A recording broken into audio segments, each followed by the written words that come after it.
Assalamualaikum warahmatullahi wabarakatuh. Kali ini kita akan membahas video tentang pendahuluan oleh Wilda Aries Fitri dengan dosen pengampu Ibu Dr. Milia Sari SPD MSI, jurusan Tadris IPA Konsentrasi Fisika A, Universitas Islam Negeri Imam Bonjol, Padang. Baiklah, pertama kita akan membahas tentang kedudukan biologi dan hubungannya dengan cabang ilmu lain dalam IPA. Kedudukan biologi. Biologi merupakan salah satu cabang ilmu dari ilmu pengetahuan alam atau yang biasa kita singkat dengan IPA. Dalam pengembangan lebih lanjut, biologi tidak berdiri sendiri, melainkan hubungannya dengan cabang ilmu lainnya seperti fisika, yaitu biofisika, dan kimia, biokimia, yang kemudian bergabung dan membentuk suatu ilmu baru lagi, yaitu bioteknologi. Selain itu, biologi juga berkaitan erat dengan ilmu sosial dan membentuk ilmu-ilmu yang salah satunya contoh adalah psikologi dan biogeneofisik. Ilmu terapan seperti dapat digunakan untuk meningkatkan kesejahteraan umat manusia di belahan bumi ini. Bidang yang tergolong biologi terapan misalnya yaitu kedokteran, pertanian, perikanan, kesehatan, farmasi, dan bioteknologi. Perbedaan antara ilmu dasar dan ilmu terapan hanya pada tujuan, bukan pada metodenya. Para peneliti dalam ilmu terapan mempunyai suatu masalah praktis yang dihadapi yang harus dipecahkan. Hubungan biologi dengan yang lainnya. Yang pertama, keterkaitan ilmu biologi dengan ilmu fisika.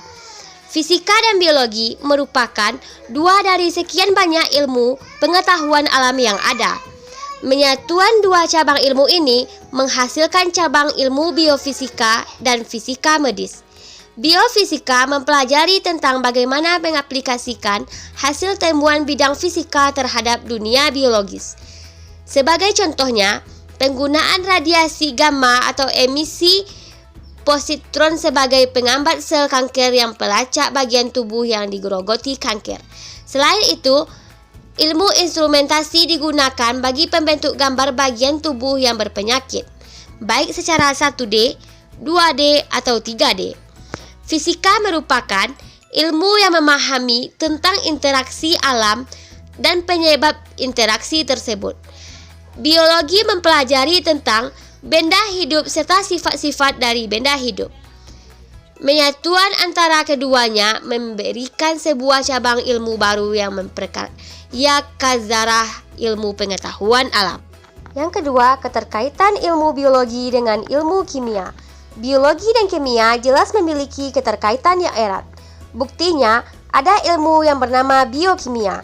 Salah satu contohnya hubungan kimia dengan biologi adalah biologi mempelajari tentang fotosintesis, sedangkan fotosintesis dapat terjadi jika ada zat-zat kimia yang diperlukan, misalnya klorofil, karbon dioksida, dan air.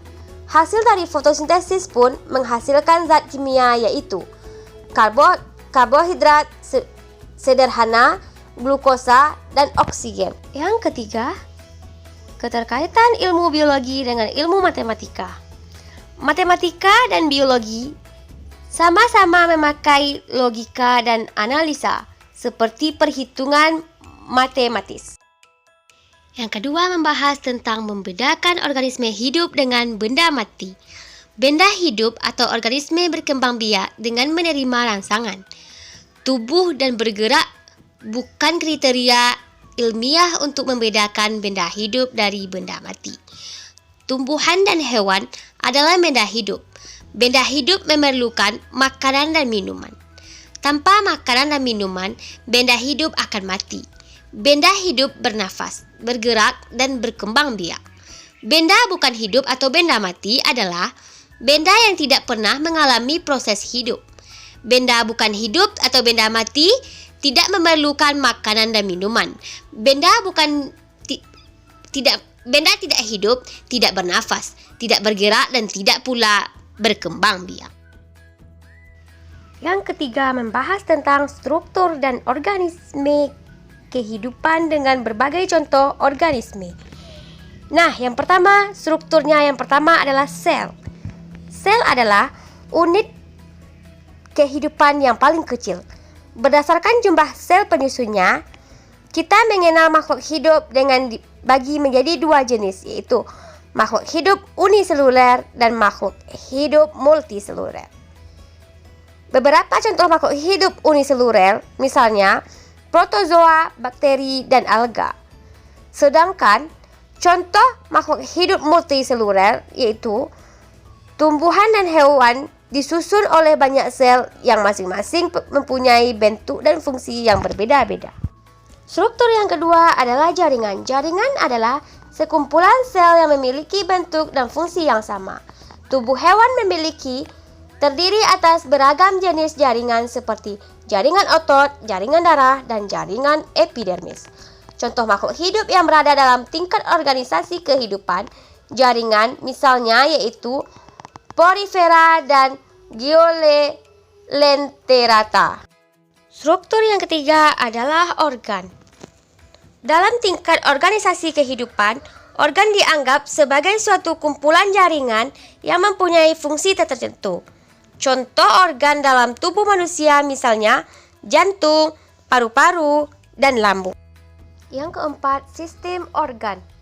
Sistem organ disusun dari beberapa organ yang saling berinteraksi satu sama lain dalam melaksanakan suatu fungsi di dalam tubuh. Sebagai contoh, sistem peredaran darah manusia yang terdiri dari jantung dan pembuluh darah berfungsi untuk mengedarkan darah ke seluruh tubuh. Sistem organ adalah tingkat organisasi kehidupan yang kemudian menyusun suatu individu tingkat yang tinggi. Yang kelima yaitu individu.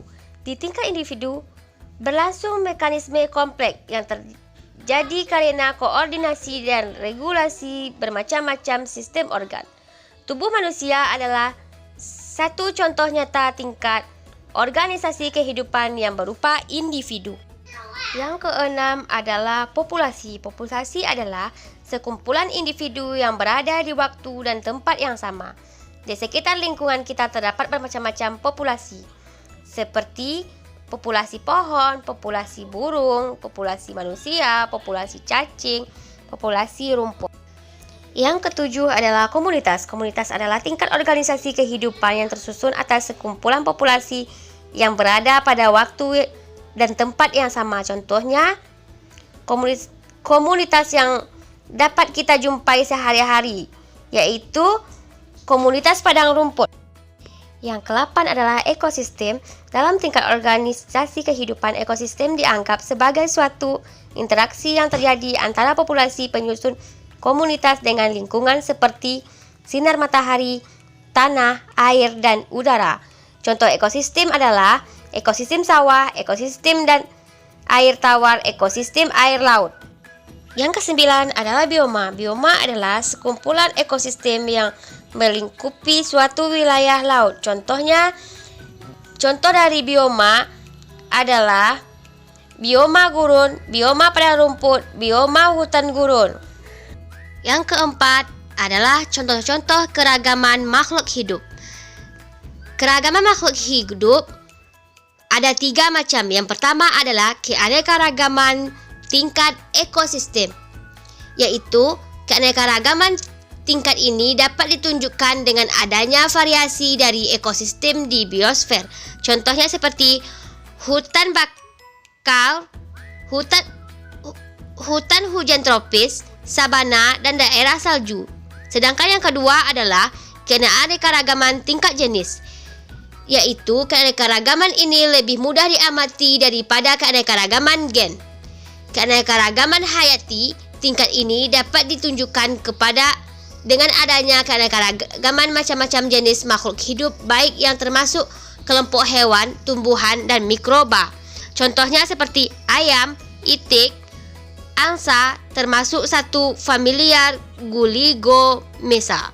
Sedangkan yang ketiga adalah keanekaragaman tingkat gen, yaitu setiap sifat organisme hidup dikendalikan oleh sepasang faktor keturunan gen yang berasal dari kedua induknya, keanekaragaman tingkat ini dapat ditunjukkan dengan adanya variasi dalam satu jenis. Contohnya, yang paling mudah adalah warna bunga bougainville. Baik, yang kelima kita akan menjelaskan tentang contoh bagaimana saintis biologi bekerja dengan langkah-langkah kerja ilmiah. Para ahli biologi membuat pengamatan sistematis, produktif, dan uji-uji di laboratorium dan di lapangan. Metode melaporkan hasilnya sehingga orang lain dapat mengulang penelitian dan memeriksa kebenarannya. Metode ilmiah merupakan cara yang digunakan untuk mempelajari suatu ilmu. Metode ilmiah terdiri dari beberapa tahap. Tahap metode ilmiah yaitu menemukan masalah, mengajukan hipotesis, melakukan percobaan, menarik kesimpulan, dan menulis laporan penelitian. Kerja ilmiah juga melatih kemampuan berpikir kritis. Berpikir kritis berarti menilai kualitas informasi sebelum menerimanya. Jika berpikir kritis, kita akan mencari asumsi dan kenyataan yang mendukung dan memikirkan kemungkinan alternatif lain. Bertanya dengan sopan kepada orang yang dianggap lebih memiliki pengetahuan. Contoh pencapaian saintis melalui metode ilmiah yang pertama adalah menemukan gejala biologi. Misalnya, ketupat lebih tahan lama dibandingkan daripada nasi. Yang kedua yaitu merumuskan masalah. Misalnya, mengapa ketupat lebih tahan lama dibandingkan dengan nasi. Sedangkan yang ketiga adalah mengkaji teori. Contohnya yaitu kandungan daun kelapa muda, faktor-faktor yang mempengaruhi pembusukan. Sedangkan yang keempat yaitu merumuskan hipotesis. Misalnya, ketupat lebih awet dibandingkan nasi karena jamur yang membungkus ketupat mengandung zat pengawet. Sedangkan yang kelima yaitu membuat rencana penelitian. Baiklah, yang keenam kita membahas tentang perkembangan biologi dari masa ke masa dan temukan hasilnya. Biologi perkembangan ialah studi proses pertumbuhan dan perkembangan organisme.